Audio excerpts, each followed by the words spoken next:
Donc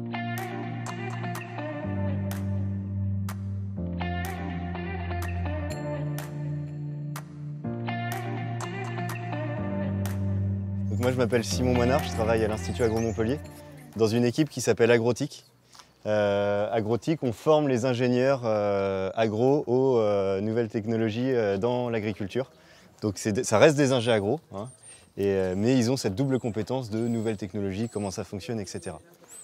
Donc ouais, le Mobilab Agrotic, ce projet là de ce camion, l'idée c'est de animer, explorer, co-construire et partager autour du numérique pour l'agriculture. Donc on a fait ça parce que avec nos étudiants, on s'est rendu compte un truc, c'est que eux ils sont à l'interface entre les nouvelles technologies et le monde agricole, et que c'est un monde qui se comprend pas, enfin deux mondes qui se comprennent pas toujours. Je pense que vous serez assez d'accord avec moi sur ça, hein. Les nouvelles technologies, quand on parle de ça aux agriculteurs, c'est toujours quelque chose d'assez abstrait, complexe. Et alors pourquoi c'est complexe? Parce que déjà les agriculteurs manquent de formation. Ils n'ont pas toutes les clés en main pour comprendre, pour utiliser les outils au quotidien. Parce que souvent, les agriculteurs ils nous parlent de prix, ça coûte cher. On parle de robotique agricole, un robot ça coûte dans les 200 000 €. Donc c'est pas à la portée de n'importe qui. Et puis aussi, et ça je l'ai dit tout à l'heure, c'est parce qu'un outil numérique c'est assez complexe, hein. Au final, c'est pas à la portée de tout le monde. C'est pas un agriculteur, il est fait pour cultiver, pour être en lien avec l'agronomie, le monde du vivant, pas spécialement avec de l'électronique ou des choses comme ça, quoi. Puis d'un autre côté, on a les fournisseurs de services pour qui c'est compliqué et c'est difficile d'aller chercher les besoins des agriculteurs parce que ils évoluent quotidiennement, ils évoluent en fonction de l'agriculteur, etc., etc.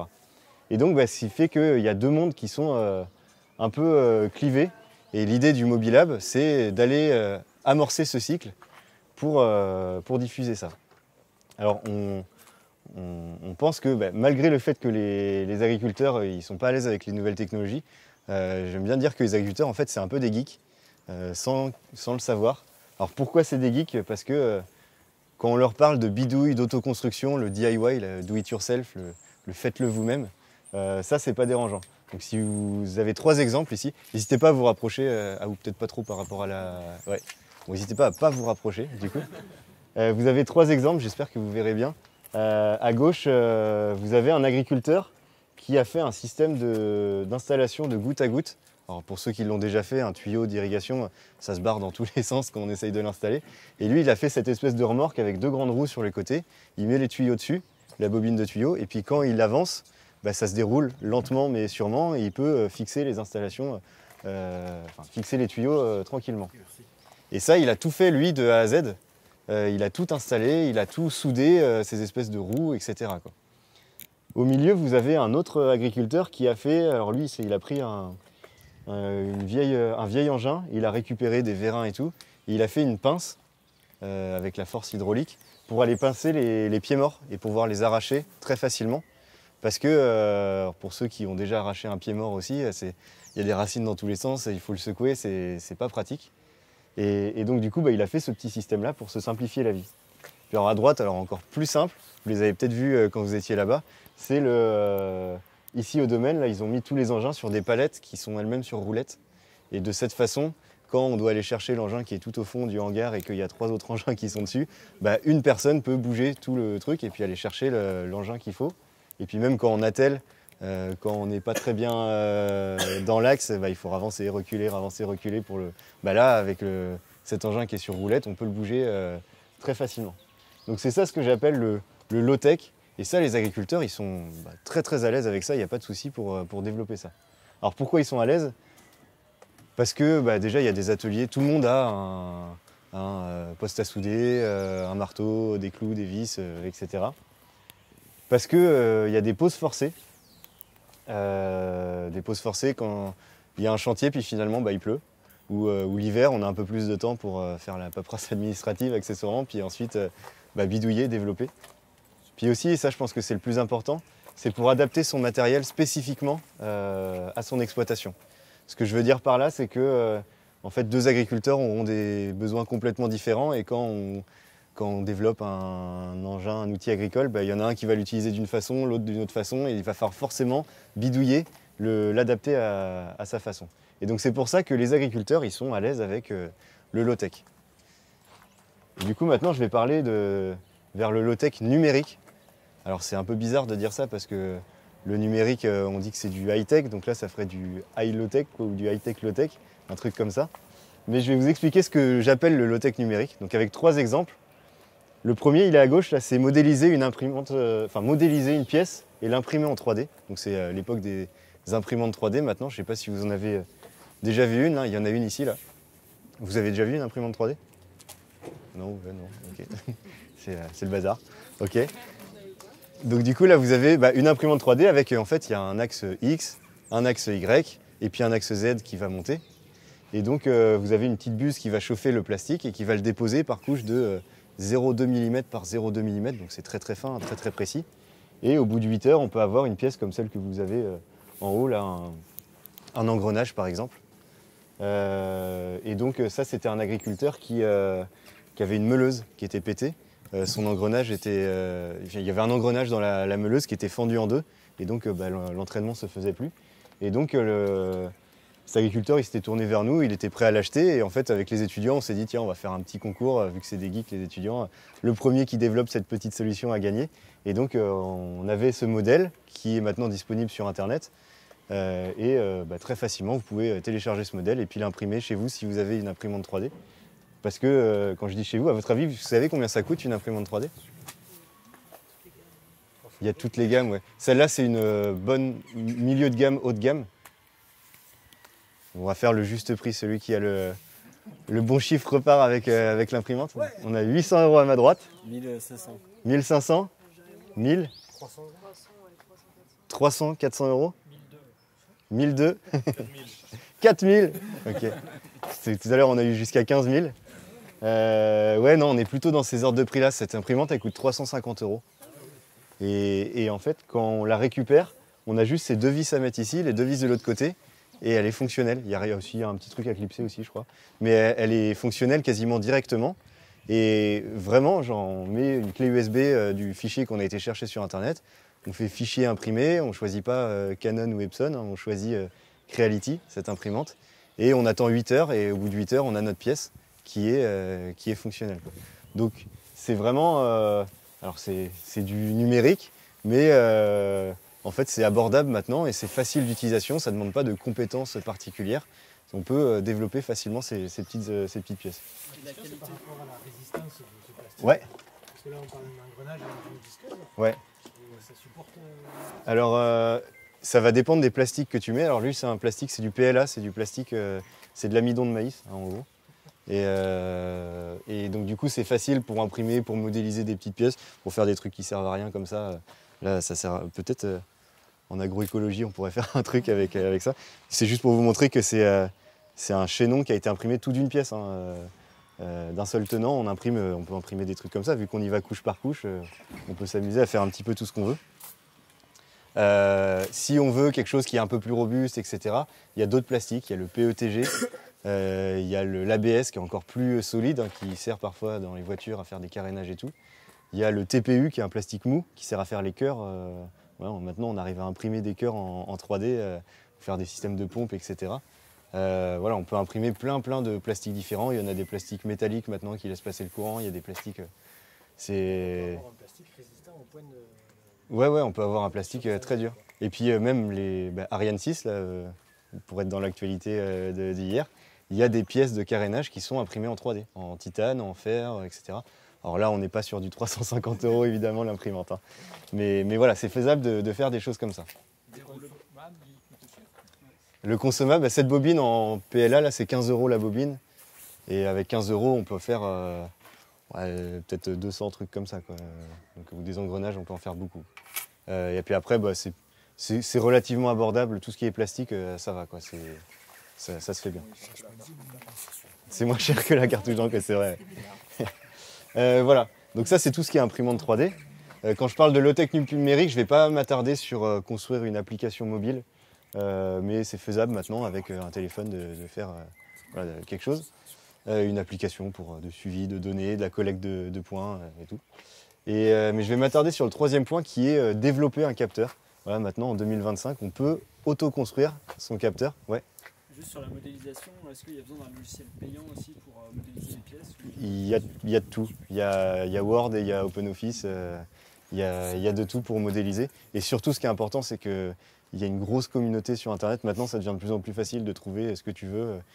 Les trucs qui sont les plus imprimés, je crois que c'est les supports à pommeau de douche qui se pètent souvent. Et ben, tu peux trouver tous les modèles que tu veux, tu tapes la gamme de ton truc et tu auras le support que tu veux. Donc ça sert à rien d'avoir des connaissances sur la modélisation. Tu peux, hein, si tu veux à façon, mais sinon il y a déjà des gens qui l'ont fait, donc il ne faut pas réinventer la roue, quoi. Donc du coup je vais m'attarder sur développer un capteur, parce que bah, ouais, maintenant donc, on peut développer facilement un capteur, une petite solution. Quand je vous parle de capteur, vous pensez à quoi en particulier? L'humidité de sol. L'humidité de sol, ouais. Météo. Météo, tout ce qui est température, pluviométrie. En fait, on peut quasiment tout mesurer, hein, maintenant. On est vraiment capable de tout mesurer. Je ne sais pas si vous savez comment ça fonctionne, un capteur. Non? On n'est pas là pour rien.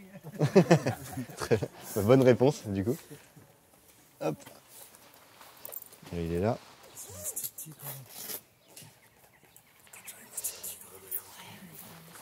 Ouais, voilà, il y a ces notions-là. Donc, ça, c'est un capteur de pression, de pesée, de poids, en gros. Alors, qu'est-ce qu'il y a à l'intérieur? C'est tout bête, hein, il y a deux plaques. Et plus on va appuyer dessus, plus les plaques elles vont se toucher. Et si on fait passer du courant dans une broche et on écoute le courant qui arrive dans l'autre broche, ça va faire un truc du genre 0 volts, 1 volt, 2 volts, 3 volts, etc., etc. Et donc on transforme une pesée en un voltage. Et je le prouve. Du coup, c'est un truc comme ça. Hop. Donc tiens, si tu veux interagir avec ce capteur, donc là j'ai un petit voltmètre qui permet de nous lire la tension Non, je pense que ça va le faire. Donc si tu appuies, voilà.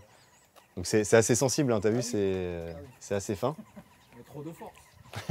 Donc là, il a une force de 800 millivolts à peu près. Donc on le voit sur l'échelle.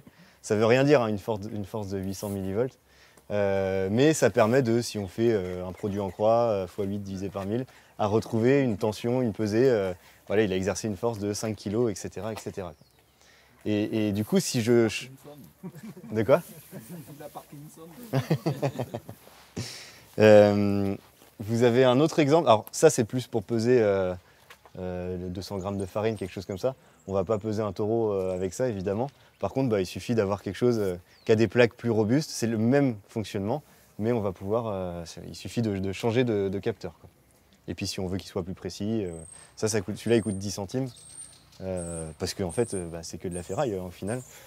Et vous avez un autre exemple de capteur de luminosité. Et donc, si je le branche de la même façon au même endroit, voilà, bon, on peut changer de cobaye. Voilà, donc vous voyez la courbe. Eh ben, tu confirmes, hein, que plus il y a de luminosité, plus il y a de voltage. Et donc, quand on met de l'ombre, la tension elle varie. Et donc, voilà, tu as créé un capteur de luminosité, tout simplement, tout bêtement, quoi. Et donc des capteurs, il en existe plein, hein. Des capteurs de...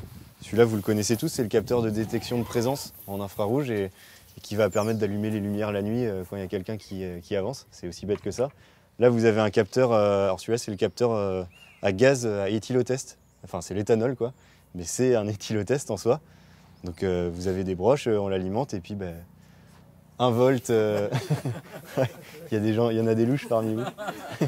1 volt, ça fera 0,5 grammes, 2 volts, bonjour les dégâts, 3 volts, non. Voilà, en fonction de... C'est exactement ce qu'il y a comme principe de fonctionnement. Vous avez le même en version CO2. Vous avez les capteurs d'humidité des sols. Donc on va planter 1 volt, 10% d'humidité, 2 volts, 20% d'humidité, etc., etc. Vous avez des sondes tensiométriques, hop, un capteur de pression ici, 1 volt, 1 bar, 2 volts, 2 bars. Vous avez vous savez ce que c'est ça? Ouais, pluviomètre. Vous savez comment ça fonctionne à l'intérieur? Ouais, alors il y a des... Si on ouvre, il y a des... Hop là. En gros, vous avez un trou dans un entonnoir, et puis ça bascule. Comme ça, quand il y a 1 millimètre de pluie, on va dire, qui a rempli cette petite cuillère, ça vient basculer, vous savez, comme dans les jardins japonais, là, ça bascule comme ça. Et donc, et vous savez comment ça marche ensuite? Ouais, alors comment on calcule le nombre de basculements? Alors c'est... De quoi? Ouais, c'est ça. Là, il y a un aimant dans ce renfoncement, là. Je la refais. Là, il y a un aimant dans ce renfoncement. Et donc, du coup, cet aimant, il va interagir sur ce petit tube en verre avec 2 plaques métalliques. Je ne sais pas si vous les voyez. Elles se touchent au milieu, enfin, elles se touchent pas au milieu, justement. C'est bon.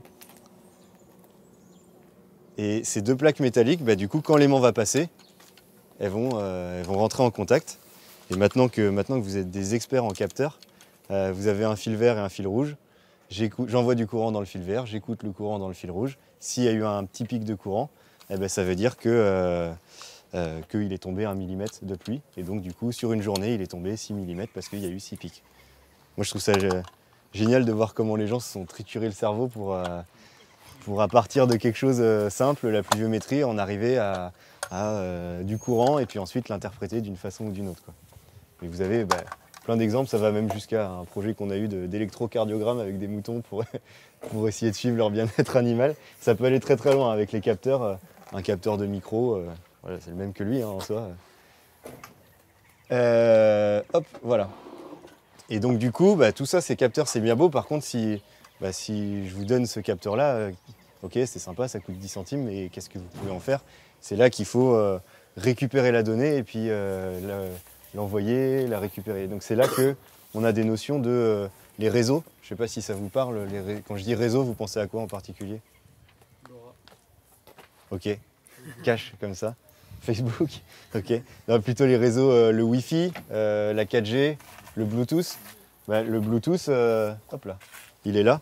Ça, c'est un module Bluetooth. Et donc du coup, je vous ai menti tout à l'heure, hein. Ça, c'est pas juste un voltmètre, c'est ce qu'on appelle un microprocesseur. Alors c'est le terme un peu barbare, hein, qui fait peur, mais juste un microprocesseur, c'est quoi? C'est comme un voltmètre, mais on peut lui dire écoute le courant dans la broche A7, envoie du courant dans la broche D7, D8, etc. Et donc là, j'aurais juste à le brancher comme ça, lui dire à l'ordinateur je veux que le module Bluetooth est branché en D3, D4, D5. Et puis là, ça y est, j'ai un capteur de luminosité où en Bluetooth, je pourrais m'approcher et puis lire les valeurs, les mêmes valeurs que je vois ici, je les pourrais les lire sur mon téléphone. Et donc c'est pareil, hein, module Bluetooth, c'est 4-5 €, un truc comme ça, quoi. Et donc là, on commence à avoir quelque chose qui ressemble à un objet connecté. Il faudrait faire un petit boîtier imprimé en 3D pour avoir un truc plus efficient. Alors, le Bluetooth, c'est bien, mais en agriculture, vous imaginez tout de suite que c'est pas forcément le plus utile. Vous allez voir un projet avec du Bluetooth tout à l'heure, mais vous comprenez pourquoi c'est pas possible. Ouais, la distance, la portée, passer 50, 100 mètres, c'est terminé, il n'y a plus rien. Donc du coup, le Bluetooth, pour les capteurs qu'on veut faire comme ça, c'est pas adapté à l'agriculture. On pourrait se tourner vers des trucs du genre, la 4G. Voilà, là, vous avez un microprocesseur avec la 4G, donc vous avez déjà ce petit bloc fusionné. Mais la 4G, ça a un autre problème, à votre avis? Alors l'abonnement. La couverture. La couverture, c'est vrai, aussi. Une carte SIM, un abonnement. Ouais, du coup l'abonnement, la carte SIM. Et il a pas écouté. La consommation 10 pompes. d'électricité. La consommation d'électricité, ouais, c'est ça. Ça consomme beaucoup en fait le réseau 4G. C'est un peu pour nous des petites données simples de température, humidité. Ça vaut pas le coup d'utiliser la 4G parce que la 4G ce serait pour des photos, pour des vidéos, pour bombarder.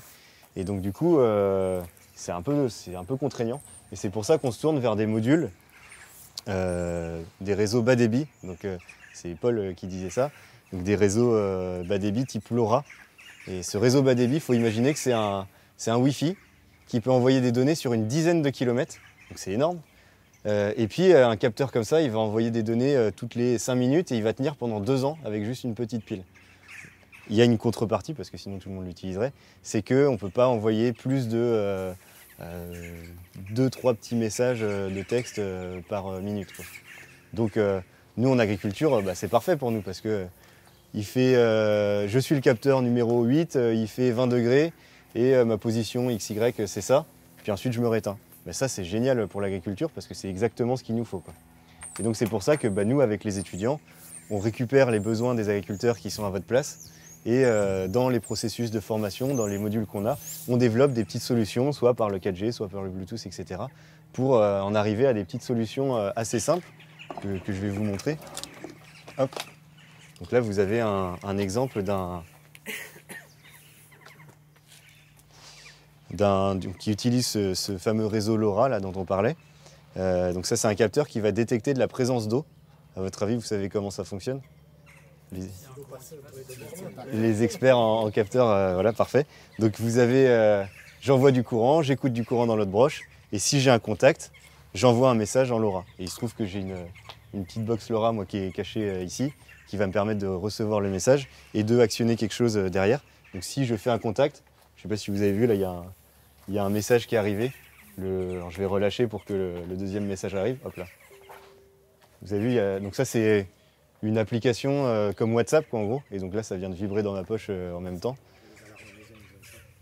Pour les alarmes, pour les fuites dans les maisons, ouais. Mais aussi, nous, quand on a montré ça à un viticulteur, il nous a dit « mais moi j'ai un système de goutte à goutte, ça fuit toujours dans tous les sens, ces systèmes. » Et donc il l'a installé en fin de ligne. Et donc quand il ouvre la vanne, s'il reçoit l'alerte, c'est que l'eau est bien arrivée en fin de ligne. Et s'il ne reçoit pas l'alerte, c'est qu'il y a un problème et qu'il faut qu'il aille intervenir, quoi. Et donc ça coûte 20, 25 €, un truc comme ça. Et donc on peut faire des choses toutes bêtes qui simplifient le quotidien. Dans la même idée, il y a celui-là, là, qui est le capteur, c'est le même concept, mais c'est avec un aimant, le capteur magnétique. Et donc dès qu'il y a un aimant qui passe, hop, il y a un petit message qui arrive. Et ça, alors, il s'appelle la porte, parce qu'en fait on le met sur un pas de porte, et puis quand la porte s'ouvre, on peut recevoir le message. Il y en a un sur le camion pour savoir si à 2 h du mat, il y a un vol dans le camion ou quelque chose qui se passe. Mais au niveau du fuel, au niveau des produits, etc., ça peut être intéressant aussi. On a des systèmes comme, par exemple Iritrace qui avait été développé avec Sudexp. Donc là, c'est la version autoconstruction, hein, pour développer soi-même son petit capteur de suivi de pression dans un système de goutte à goutte pour détecter s'il y a des fuites et puis pour gérer la traçabilité aussi de quand à quand j'ai irrigué, etc. Je vais terminer avec cet exemple, qui est un projet qui me tient un peu à cœur parce que c'est mon père qui est agriculteur en Vendée, qui prend à peu près, donc il est en polyculture élevage, et ça lui prend à peu près 1 heure par jour de appuyer sur le bouton de la pompe d'irrigation, enfin aller à l'enrouleur, le tirer, aller à l'étang, appuyer sur le bouton de la pompe d'irrigation et revenir pour voir tous les paramètres, quand ça va se terminer, etc. etc. Et ça lui prend énormément de temps. Et du coup, une fois on avait discuté, il m'a dit « mais si j'ai bien compris ton boulot, là, avec les étudiants, il n'y aurait pas moyen de faire un petit système qui permette de simplifier, faciliter ça ?» Et donc typiquement, on a fait ça va plus vite qu'au tour d'avant. Un petit capteur, donc ça c'est un servomoteur, c'est un truc qui peut tourner sur demande, 1 volt, 2 volts, 3 volts, et voilà. Et donc ce truc-là, on l'a collé sur le bouton de la pompe d'irrigation. Et donc c'est un doigt, les étudiants avaient imprimé en 3D un doigt en plus, c'est un doigt qui vient juste appuyer sur le bouton et qui lui fait gagner 1 heure par jour. C'est un truc qui coûte une vingtaine d'euros à fabriquer. Et donc voilà, c'est aussi simple que ça. Et donc les agriculteurs qui nous demandent ok, c'est bien cool, mais c'est où est-ce que je peux me lancer, où est-ce que je peux faire les trucs? Et donc c'est là que vous avez sur le site du Mobilab tous les tutoriels qui permettent de développer soi-même cette solution. Donc vous avez tous les liens pour acheter les composants et ensuite toutes les étapes. Étape 1, vous faites ça, étape 2, etc. etc. C'est guidé pour que quelqu'un de novice. Ok. Après, vous allez en face. Ouais. Normalement, vous avez la méthode. Non, normalement, ouais, c'est là après. Ok, et donc toutes les étapes sont là pour développer soi-même cette solution. Ça concerne 30% des agriculteurs. Il y a 50% des agriculteurs qui nous disent c'est bien, mais chacun son métier. C'est pas à moi de développer ça. Je suis adhérent à une coopérative ou j'attends un fournisseur de services qui m'apporte cette solution-là. Et je pense que c'est tout à fait normal. J'entends chacun son métier. Et puis il y a 20% d'agriculteurs qui sont en mode J'y crois pas trop, ils sont plutôt au fond là-bas. Non, c'est Martin, c'est mon collègue, c'est bon. Plutôt à se dire, les nouvelles technologies, je ne sais pas si ça va vraiment percer. Et c'est assez marrant parce qu'il y a notre collègue Bruno Tisser, pour ceux qui le connaissent, qui a trouvé ce livre qui s'appelle La Grande Revue agricole, qui est de mai 1928. Alors désolé, hein, je vais la faire très très court. Mais il y a des articles dedans, dont un qui s'appelle... il est là. Donc il y a 100 ans, il se posait la question sur une méthode directe pour faire connaître les applications agricoles de l'électricité. Parce que l'électricité arrivait et le monde agricole n'avait pas encore pris le pas. Et donc ils disent pourquoi n'apprendrait-on pas aux populations à servir de l'électricité? L'usager est méfiant par nature. La sincérité du vendeur de courant sera toujours mise en doute. C'est quand même drôle.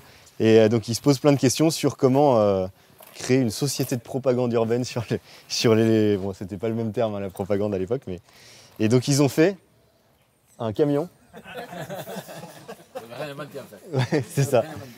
Avec une pompe électrique, avec une meuleuse électrique, avec une écrémeuse, un ventilateur électrique.